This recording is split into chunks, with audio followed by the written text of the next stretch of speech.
तो प्यारे बच्चों, जय हिंद। न्यू लाइट के प्लेटफॉर्म से मैं आपका स्वागत करता हूं। Senior physics faculty new light R D. Srivastava. हम लोगों की जो आकलन टेस्ट सीरीज चल रही है, तो 92 तक के पेपर आपको एक्सप्लेन हो चुके थे। आज हम लोग 93 का पेपर एक्सप्लेन करेंगे। और ये हैं सिंह सर। आप जैसा जानते हैं कि सपना है सिंह सर का कि पढ़ने का अधिकार सबको, सब डॉक्टर बनने का अधिकार भी सबको, सारे बच्चों को अधिकार होना चाहिए पढ़ने का। तो इसके पहले कि पेपर शुरू करें, हम लोग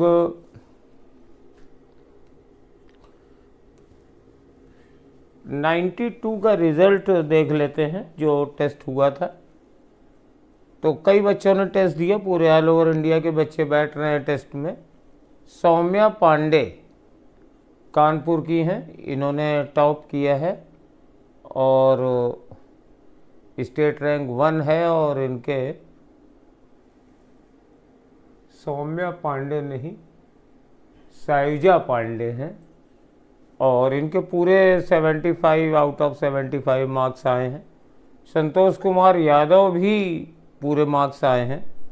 अर्पिता मिश्रा 65 मार्क्स है।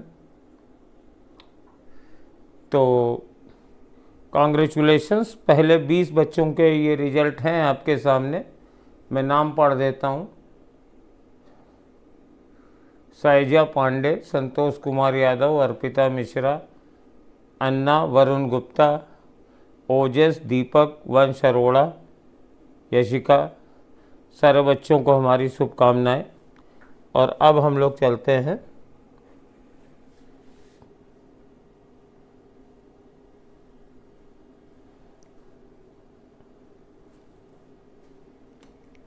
अपने पेपर्स पे। तो ये वाला पहला पेज ये रे ऑप्टिक्स का है, और क्वेश्चन है कि अगर 5 डायोप्टर के 2 लेंस प्लस 5 डायोप्टर है, मतलब कॉन्वेक्स लेंस है। तो ये पहला कॉन्वेक्स लेंस है, ये दूसरा कॉन्वेक्स लेंस है, और दोनों की पावर प्लस 5 डायोप्टर है, इसकी भी पावर प्लस 5 डायोप्टर है, और इनके बीच की डिस्टेंस हम मान लेते हैं x है। तो कहते हैं कि कितनी दूरी होने पर इक्विवेलेंट पावर निगेटिव होगी। तो इक्विवेलेंट पावर का फॉर्मूला होता है P बराबर P1 plus P2 minus x P1 P2।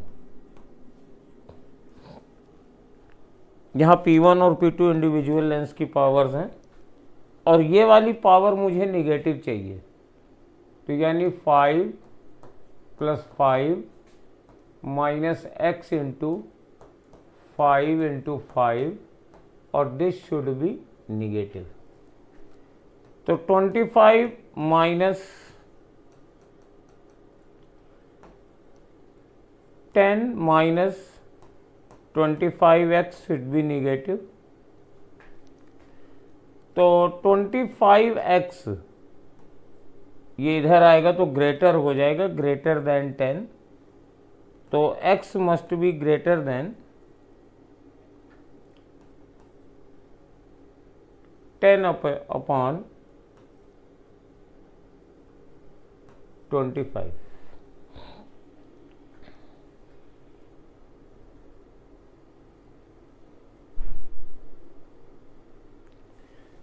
अब ये मेरे पास कौन सा ऐसा है कि हमेशा निगेटिव होगी। तो x must be greater then 10 upon 25 है। इन सेंटीमीटर यूनिट है, ये मीटर यूनिट है। तो x इसको सेंटीमीटर में बदल लें तो 1000 अपॉन 25। तो x should be greater than 40 centimetre आ रहा है। यहाँ पे ये x डिस्टेंस मीटर में होती है।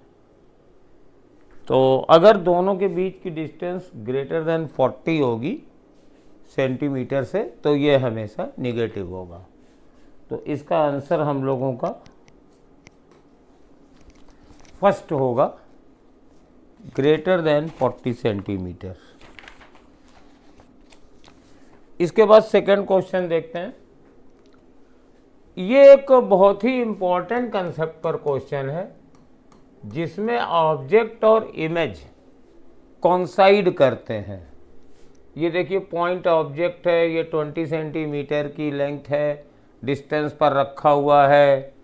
इसकी फोकल लेंथ हमारे पास 10 सेंटीमीटर है।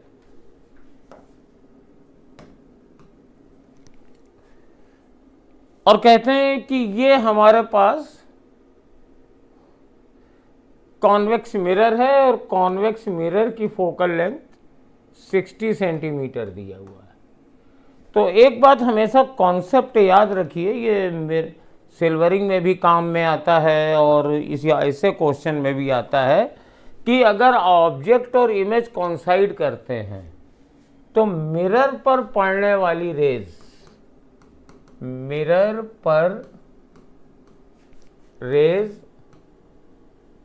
नॉर्मल होनी चाहिए। नॉर्मल होने का मतलब है सेंटर ऑफ कर्वेचर से आए या जाए। तो इस कॉन्वेक्स लेंस मिरर का सेंटर ऑफ कर्वेचर यहाँ से 120 सेंटीमीटर पर होगा मिरर से। तो जब यहाँ से रेस चलेगी ऐसे तो it should go along the towards the radius of curvature.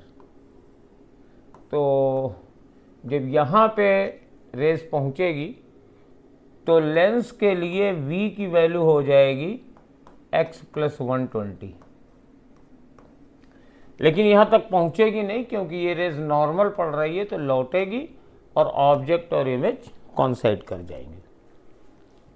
तो ये सबसे इम्पोर्टेंट कंसेप्ट है हमारे पास कि मिरर पर पड़ने वाली रेज हमेशा नॉर्मल होनी चाहिए। और स्फेरिकल मिरर पर नॉर्मल पड़ने का मतलब है जो उस पर रेज आ रही है that should either come from the radius of centre of curvature R going towards the centre of curvature.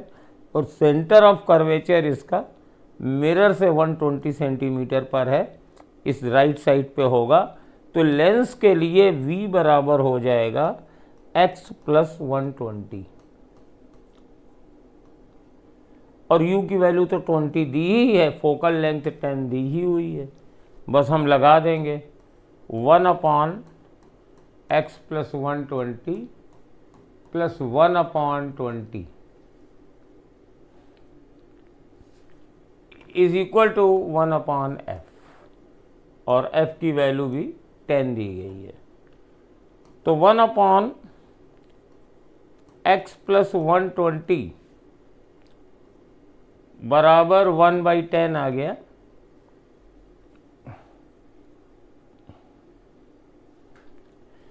तो x + 120 इज इक्वल टू ये 20 आ गया, तो ये 20 आ रहा है। तो x बराबर बेटा यहाँ पे -100 आ रहा है। तो ये तो कोई आंसर है नहीं। ये फर्स्ट सिचुएशन थी। दूसरी सिचुएशन ये रहती है कि रेज लेंस यहाँ पे इमेज बनाए, रेज ऐसे चले और ऐसे पहुँचे, तो ये ठीक इसी एंगल पर रिफ्रैक्ट होगी और फिर फाइनल इमेज यहाँ पे बन जाएगी। तो उस सिचुएशन में मेरे पास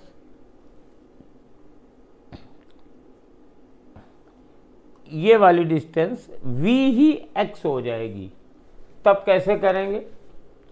तब करेंगे 1/x + 1/20 बराबर 1/10। तो x बराबर यहाँ से 20 सेंटीमीटर आ जाएगा। ये दो सिचुएशन है, या तो नॉर्मल पड़े या यहाँ पे बने, क्योंकि तब ये एंगल ऑफ इंसिडेंस बराबर एंगल ऑफ रिफ्रैक्शन, तो बस दोनों में डिफरेंस क्या है, इसमें यहाँ की रेज यहाँ आएगी, यहाँ से यहाँ पे ये वाली रेज यहाँ पहुँचेगी। अगर ये ऑब्जेक्ट पॉइंट ऑब्जेक्ट ना होता, ऐसे थोड़ा लीनियर ऑब्जेक्ट होता, तो एक केस में दोनों जगह इमेज यहीं बनती, x बराबर 20 होने पर भी, और जब यहाँ से तो ये तो पॉसिबल ही नहीं है, तो उस सिचुएशन में फिर एक बार इन्वर्टेड इमेज बनती। तो इसका आंसर 20 सेंटीमीटर आएगा, थर्ड वाला। नेक्स्ट देखिए, in the figure shown here what is the equivalent focal length of combination of lens. तो मेरे पास तीनों की फोकल लेंथ निकाल के हम जोड़ देंगे। ये पहला लेंस है बच्चा, और ये प्लेनो कॉन्वेक्स लेंस है।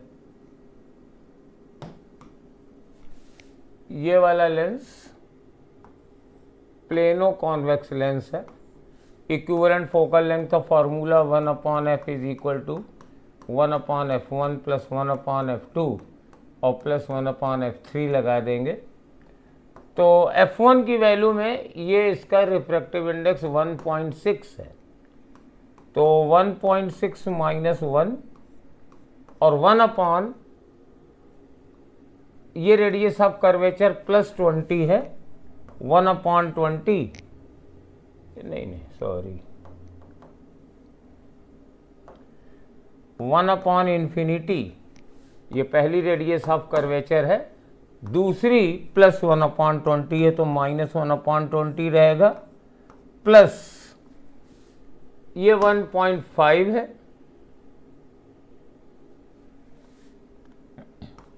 1.5 माइनस 1 और 1/20 माइनस 1/20, तो माइनस माइनस प्लस हो गया, और प्लस ये फिर 1.6 है, तो 1.6 माइनस 1 और माइनस 1/20 माइनस 1/इंफिनिटी। ये मेरे पास सिचुएशन आई है। तो देखिए इसको सॉल्व करना पड़ेगा। तो ये तो 1.6 माइनस 1, तो 0.6 माइनस 0.6/20 आया, और ये मेरे पास 2/20 और 0.5, तो ये प्लस 1/20 आ गया, और ये प्लस 0.6 और ये माइनस 20 आ गया। ये इक्विवेलेंट फोकल लेंथ आ रही है, तो 1/f इज इक्वल टू 20, ये भी माइनस ही आया है, ये भी माइनस ही आया है, बस ये वाला प्लस आ गया है, तो 20, तो 1 माइनस 1.2, तो 0.2/20 आया, तो 2/200 हो गया, तो माइनस में, ये माइनस में, तो माइनस 1/100, तो equivalent focal length minus 100 centimetre आएगी। सिंपल कॉम्बिनेशन ऑफ लेंस पे क्वेश्चन था, और तीनों को निकाल के आप जोड़ दीजिए।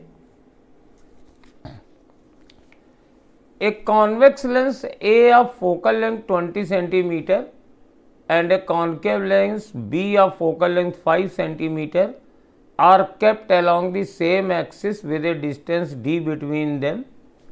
तो यहाँ पे ये दो लेंस हैं, एक कॉन्वेक्स लेंस है A, इसकी फोकल लेंथ प्लस 20 है, एक कॉन्केव लेंस है B और इसकी फोकल लेंथ -5 है, और कहते हैं कि इन दोनों के बीच की डिस्टेंस d है। If A parallel beam of light falls on A, तो यहाँ से पैरेलल बीम ऑफ लाइट आ रही है और B से एज ए पैरेलल बीम जा रही है। तो इन दोनों के बीच की डिस्टेंस क्या है, तो ये इमेज कहाँ बनाएगी और इसके लिए ऑब्जेक्ट क्या होना चाहिए। तो पहले इस लेंस के लिए बनाते हैं।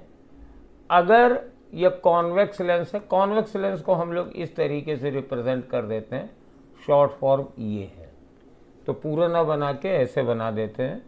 तो इसके लिए u बराबर इन्फिनिटी है माइनस में और v बराबर +20 होगा। और इसके लिए चूंकि v इन्फिनिटी है और -1/u बराबर -1/5, तो u बराबर 5 होगा, यानी राइट साइड में आएगा। तो ये जो यहां से यहां तक की डिस्टेंस है ये 20 होनी चाहिए और ये डिस्टेंस है 5, तो ये वाली डिस्टेंस आनी चाहिए 15 सेंटीमीटर। मतलब पूरी डायग्राम इस तरीके से बनेगा कि हमारे पास लाइट रेज एक्सिस के पैरेलल आएंगी और ये इसके फोकल लेंथ पर कन्वर्ज होनी चाहिए, ऐसे। तो जब कॉन्केव लेंस से फोकस की ओर लेंस जाएंगी तो ये फिर से पैरेलल मर्ज कर जाएंगी।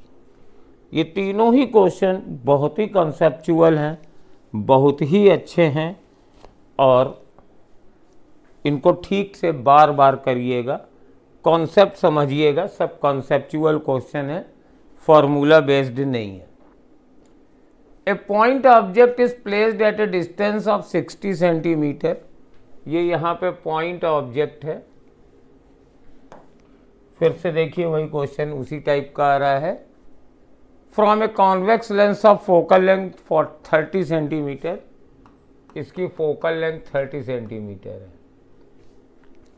If a plane mirror were put perpendicular to the principal axis of the lens at a distance of 40 centimeter from the convex lens, final image would be formed at a distance of। तो ये मेरे पास PYQ है पुराना, शायद 24 या 25 में आया था। तो सबसे पहले इसको 3 स्टेप में करना पड़ेगा। हम पहले कॉन्वेक्स लेंस को लेंगे। कॉन्वेक्स लेंस के लिए u बराबर -60 है और f बराबर 30 है, तो 1/v + 1/60 इज इक्वल टू 1/30। तो 1/v is equal to 1/30 minus 1/60, तो दैट इज 1/60। तो v बराबर 60 आ गया। तो यानी यहाँ से ये जो रेस चलेंगी ये कन्वर्ज होंगी, यहाँ से यहाँ पे कन्वर्ज होती ऐसे, इधर से 60 सेंटीमीटर पे। ये वाली डिस्टेंस 60 है, लेकिन हमारे पास ये कन्वर्ज नहीं हो पाएंगी, बीच वाली प्लेन मिरर है।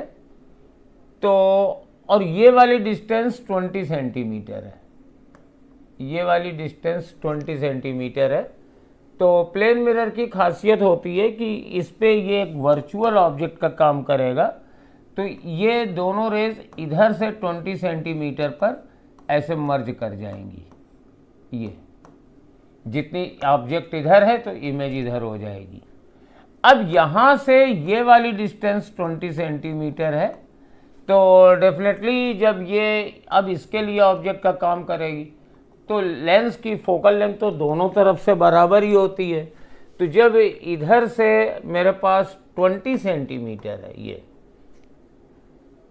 ये 20 सेंटीमीटर है, तो फिर से हम निकालते हैं 1/v + 1/20 बराबर 1/30। तो 1/v बराबर 1/30 माइनस 1/20। तो यहाँ पे 30 60 एलसीएम ले लिया, तो 2 - 3 v बराबर -60 आ रहा है।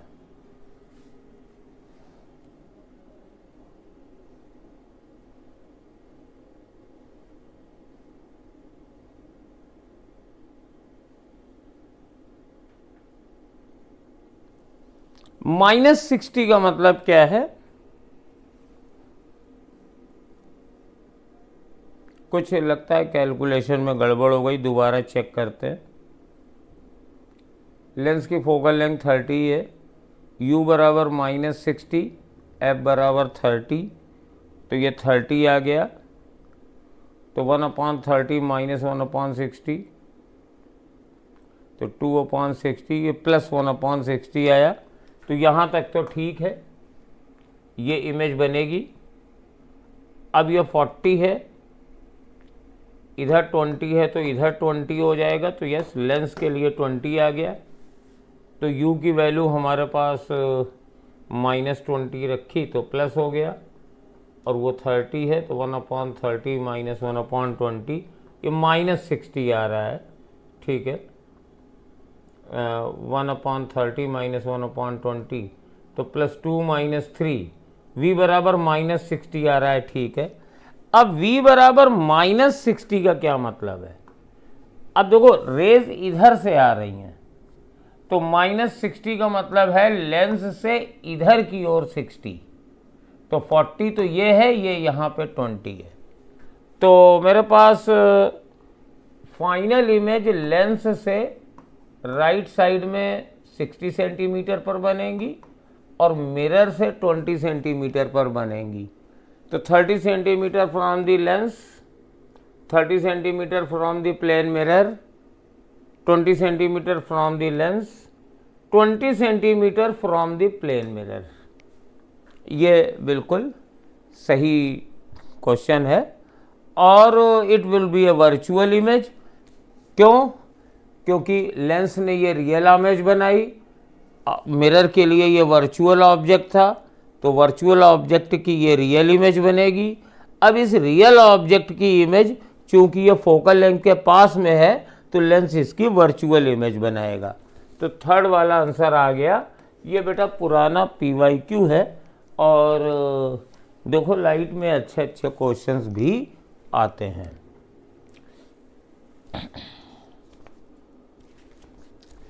Two similar equiconvex lens of focal length f each are kept coaxially in contact with each other such that focal length of combination is f1। तो 1/f1 बराबर लिख दिया 1/small f1 plus small f2। When the space between two lenses is filled with a glycerine which has same refractive index mu बराबर 1.5 of the as that of glass.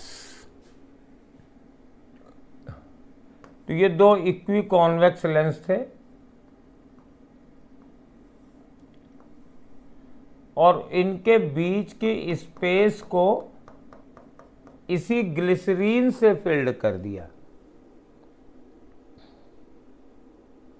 ठीक है,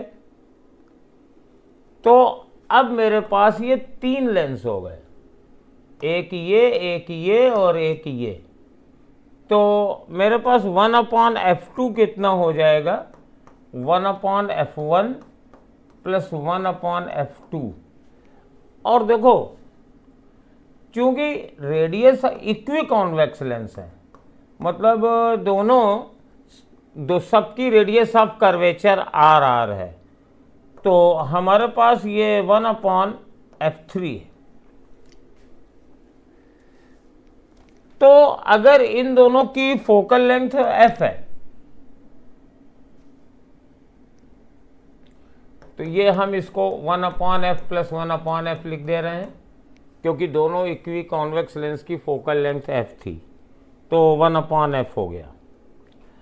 और हमारे पास ये वही रिफ्रैक्टिव इंडेक्स है और रेडियस ऑफ कर्वेचर सेम है, तो f3 की वैल्यू माइनस हो जाएगी।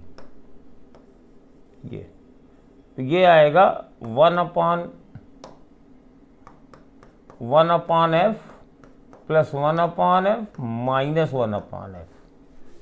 तो ये आ गया 1/f1 बराबर 2/f और 1/f2 बराबर ओनली 1/f। अब f1/f2 निकालना है, तो डिवाइड कर दीजिए, F2 अपॉन F1 बराबर 2:1 आएगा। तो 1:2 is the answer, 1:2 is the answer. और इसको अगर ऐसे नहीं समझ में आ रहा है तो तुम दो सिमिलर इक्वी कॉन्वेक्स लेंस है ऐसे कर लो। इक्वी कॉन्वेक्स लेंस है मतलब R1 बराबर R2 है, इसको आप R मान लो, और दोनों सिमिलर हैं, यानी कि सभी रेडियस ऑफ कर्वेचर बराबर हैं। तो 1/F1 बराबर क्या होगा, mu minus 1/R plus 1/R, और यही 1/F2 होगा। इसीलिए इन दोनों की फोकल लेंथ बराबर भी दी है।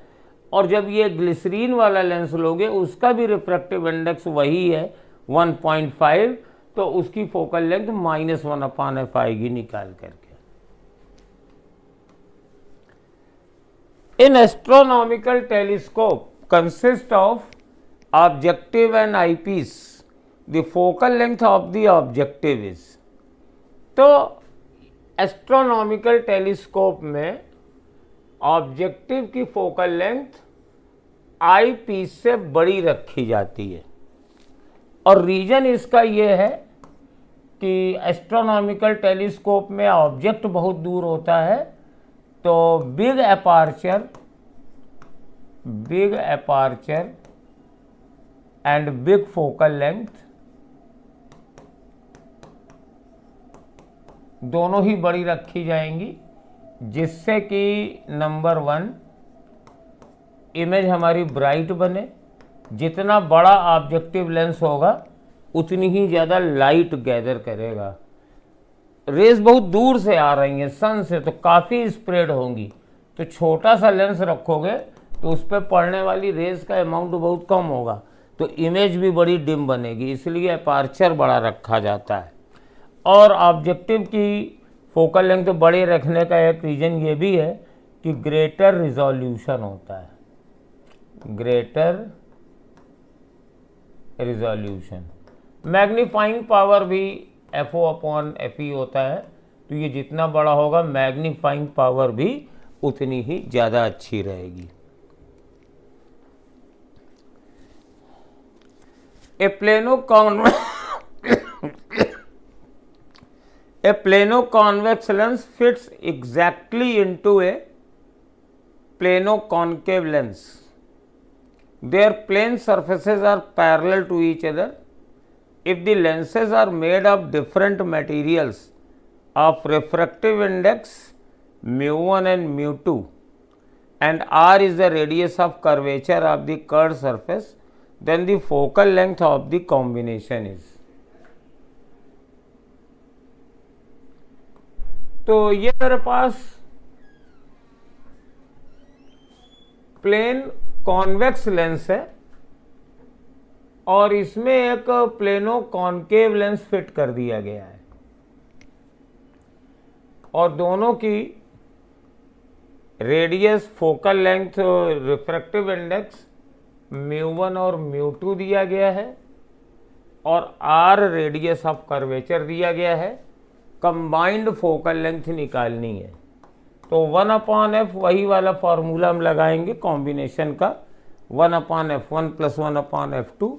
तो पहले इसके लिए लगाएंगे, तो μ1 माइनस 1/∞ माइनस 1/-R करेंगे तो प्लस R आ जाएगा, और प्लस μ2 माइनस 1/-R और माइनस 1/∞।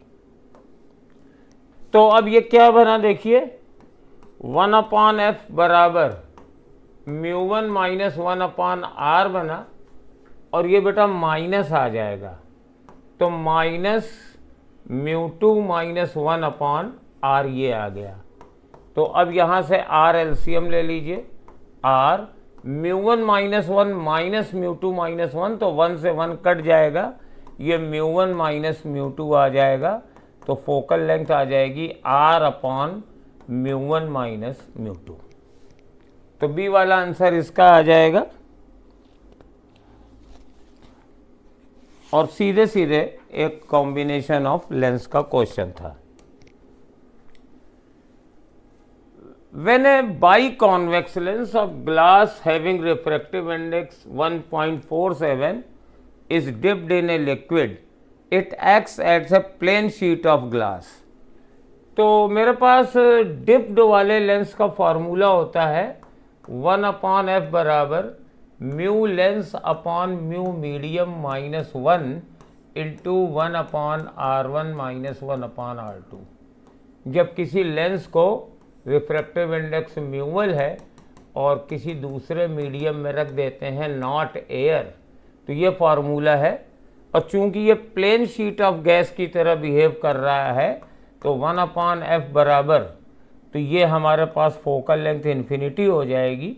प्लेन शीट की फोकल लेंथ इन्फिनिटी मानी जाती है, तो इसका मतलब है म्यूएल अपॉन म्यूएम माइनस 1, ये 0 हो जाएगा क्योंकि ये तो टर्म 0 होगा नहीं, इसको x कह देते हैं। तो म्यूएल बराबर म्यूएम, तो equal to that of glass. Question number 10, a convex lens in contact with concave lens, the magnitude of the ratio of their focal length is 2:3। तो कॉन्वेक्स लेंस और कॉन्केव लेंस, तो मान लिया कॉन्केव लेंस की focal length f1 है, concave lens की f2 है, तो f1 अपॉन f2 बराबर -2/3 रखेंगे क्योंकि एक की फोकल लेंथ पॉजिटिव होती है, एक की निगेटिव होती है। और इक्विवेलेंट फोकल लेंथ 30 है, तो 1/30 is equal to 1/f1 plus f2। Now there are 2 equations and what are their individual focal lengths निकालनी है। तो सॉल्व करते हैं, तो ऐसा करते हैं, इसको f1 से मल्टीप्लाई कर देते हैं। तो f1/30 बराबर 1 प्लस f1/f2, तो f1/30 बराबर 1 माइनस 2/3, तो ये 1/3 आ गया। तो f1 बराबर 10 सेंटीमीटर आ रहा है।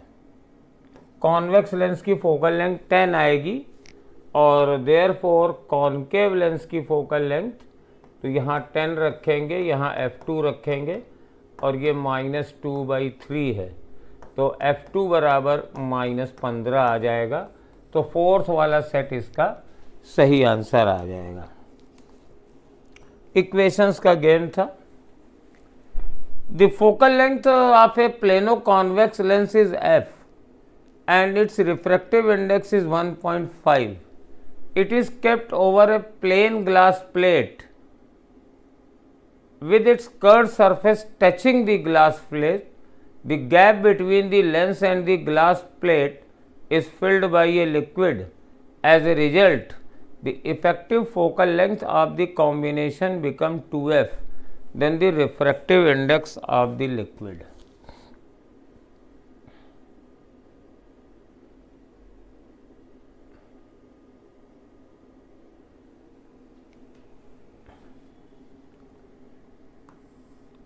तो मेरे पास ये मान लीजिए मेरे पास प्लेन ग्लास प्लेट है,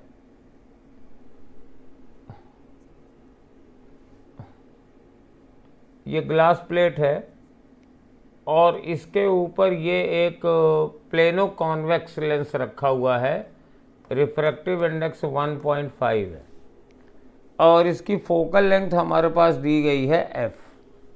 तो हम लिखेंगे 1/f बराबर 1.5 माइनस 1 और 1/∞ और प्लस 1/r।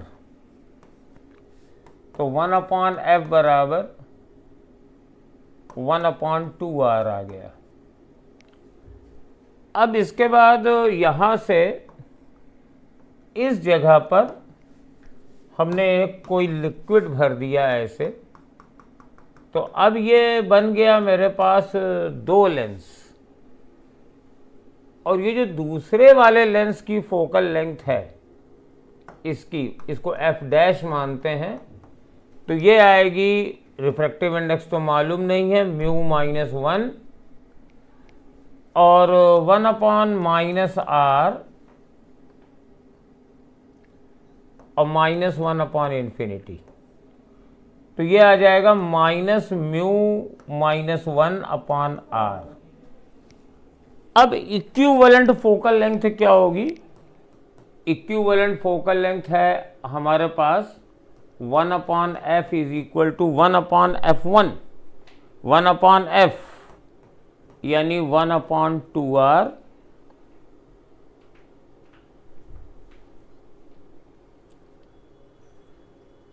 और प्लस 1 अपॉन F1 यानी minus mu minus 1 upon are,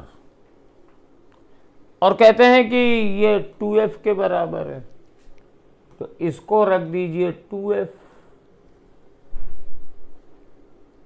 तो F कितना है? F बराबर 2R है, तो बजाय इसके कि हम इसको 2F, F बराबर 2R है, तो ये 2R हो गया है। 1 अपॉन 2R बराबर 1 अपॉन 2R और minus mu minus 1 upon are.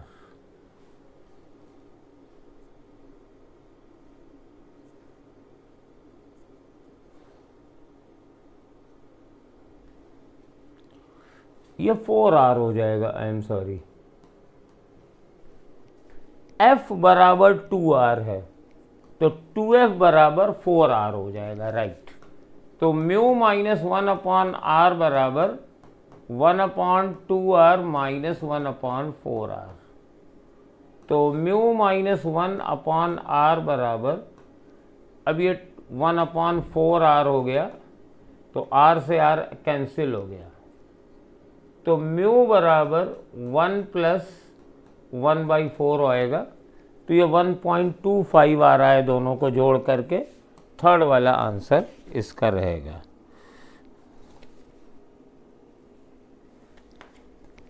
The distance between object and a divergent lens is m times the focal length of the lens. The linear magnification produced by the lens is, तो diverging lens है, तो diverging lens चलिए हम concave वाला मान लेते हैं, और distance between the object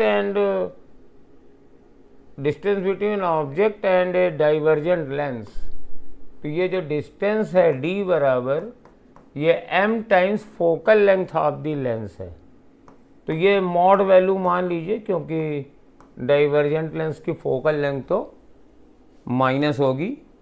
linear magnification produce बताना है, तो हम फार्मूला लगाते हैं 1 upon V minus 1 upon U बराबर 1 अपॉन एफ।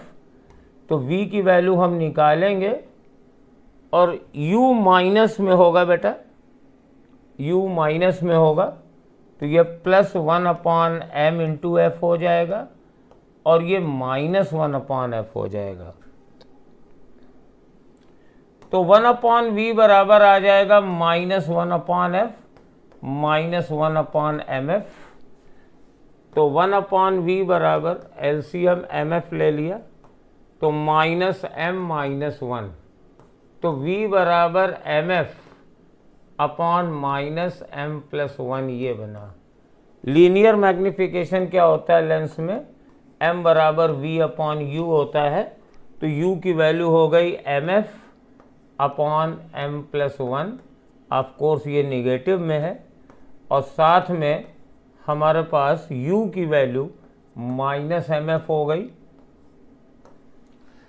तो ये 1 अपॉन एम प्लस 1 इसका आंसर आ रहा है। It is 1 upon M plus 1। A double convex thin lens made of glass has both radii of curvature of magnitude 20, तो इसकी focal length भी 20 सेंटीमीटर ही होगी। वैसे तो लेंस मेकर्स फार्मूला लगा के निकाल सकते हैं, लेकिन अगर म्यू 1.5 हो और दोनों रेडियस ऑफ कर्वेचर बराबर हो कॉन्वेक्स लेंस की, तो एफ बराबर आर ही होता है। तो अगर इंसिडेंट लाइज रेस पे पैरेलल आएंगी तो वो फोकस पे कन्वर्ज होंगी, तो इसका मतलब है कि 20 सेंटीमीटर आ जाएगा। अगर आपको ये पॉइंट ना याद हो, निकाल लो 1/f बराबर 1.5 माइनस 1/20 माइनस 1/-20, तो वही आ जाएगा, f बराबर 20 ही आ जाएगा। तो क्वेश्चन नंबर 14 देखते हैं। तो ये सिचुएशन है और ये वाली रेडियस ऑफ कर्वेचर दी गई है 25 सेंटीमीटर और ये है 20 सेंटीमीटर। तो फोकल लेंथ निकालने का सबसे बढ़िया तरीका है, यहाँ से इन्फिनिटी पर रेज डालिए और रिफ्रैक्टिव सरफेसेस वाला लगा दीजिए फार्मूला। ये 1.5 है।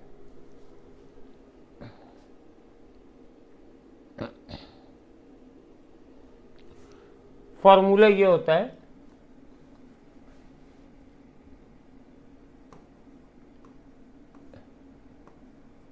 N2/V माइनस N1/U बराबर N2 माइनस N1/R। तो सबके लिए अलग अलग निकाल के जोड़ देंगे। ये वाला टर्म इन्फिनिटी है और ये बाहर भी एयर है 1, तो और वही फोकल लेंथ होगी, तो 1/f बराबर, ट्रिक बता रहा हूँ, पहले ये लिखाइए N2 माइनस N1, तो N2 माइनस N1, तो 1.5 माइनस 1/∞ प्लस, अब यहाँ पे रिफ्रैक्शन हो जाएगा 4/3 माइनस 1.5/25। इसके बाद यहाँ पर होगा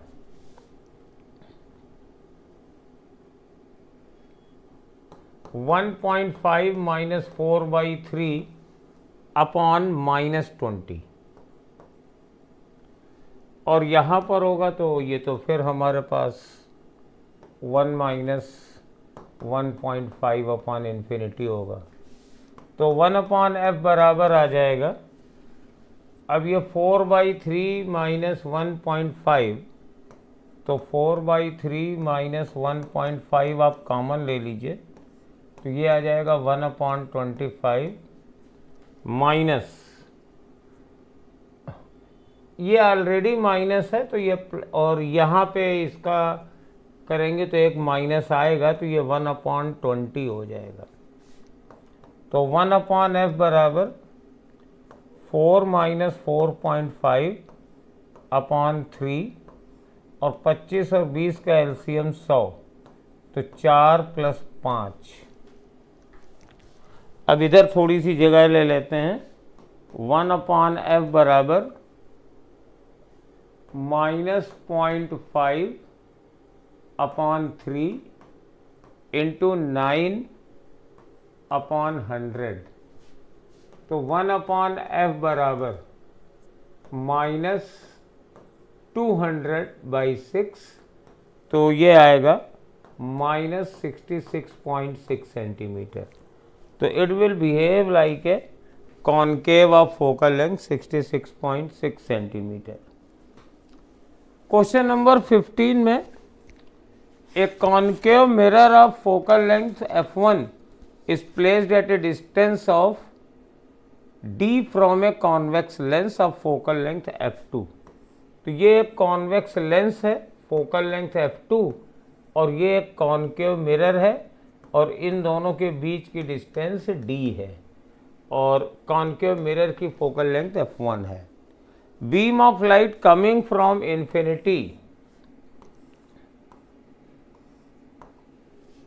and falling on the convex lens concave mirror combination returns to the infinity, distance d must be equal to, तो अब ये कैसा आना चाहिए, मतलब ये कहीं भी कन्वर्ज होगी और ये दोबारा रीट्रेस होनी चाहिए, सिंपल सी बात ये है।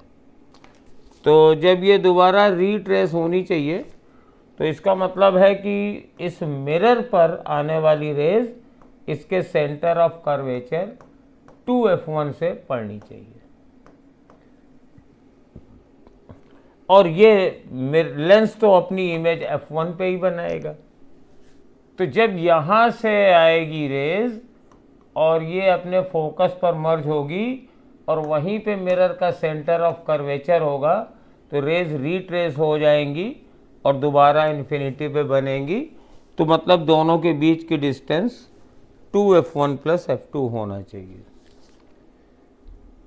ये मैग्नेटिज्म का क्वेश्चन लग रहा है। 2 particles x and y having equal charges after being accelerated through the same potential difference enter a region of uniform magnetic field and describe circular path of radius r1 and r2। तो ratio of mass, तो radius r बराबर होती है mv/qb, और mv को लिख सकते हैं √2 मास इंटू काइनेटिक एनर्जी, और काइनेटिक एनर्जी को लिख देते हैं qv। ये एक्सेलेरेटिंग पोटेंशियल के टर्म में रेडियस का फॉर्मूला है। तो r1/r2 क्या हो जाएगा बेटा, b तो दोनों के लिए सेम है, चार्ज दोनों के लिए सेम है, सेम पोटेंशियल डिफरेंस है, तो √m1/m2। तो रेशियो ऑफ द मासेस क्या हो जाएगा, ये रूट है तो इधर स्क्वायर हो जाएगा। फर्स्ट वाला आंसर हो गया। Astronomical refracting telescope have large angular magnification and high angular resolution when it has objective of, ये पहले भी क्वेश्चन आ चुका था, तो इसका आंसर भाई सी वाला ही होगा। If the focal length of objective lens is increased, then magnifying our power of microscope, तो माइक्रोस्कोप की पावर डिक्रीज होगी, लेकिन टेलीस्कोप की इंक्रीज होगी, क्योंकि टेलीस्कोप की मैग्नीफाइंग पावर FO/FE होती है टेलीस्कोप की नॉर्मल विजन में, और माइक्रोस्कोप की होती है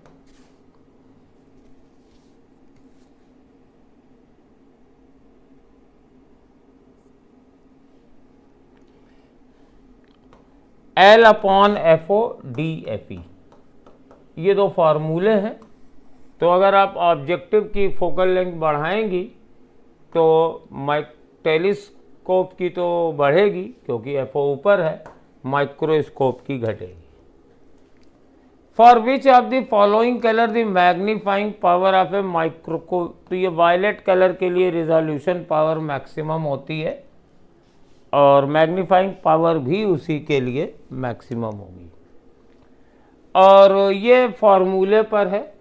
मैग्नीफाइंग पावर 9 है तो FO/FE बराबर 9 हो जाएगा, और FO + FE बराबर 20 हो जाएगा। तो इसको सॉल्व कर लीजिए, FO की जगह 9 FE रख लीजिए, तो FE बराबर 2, FO बराबर 18 सेंटीमीटर आ जाएगा। तो ये मेरे पास है, और फिर कल मिलते हैं 2-3 प्रश्न के साथ।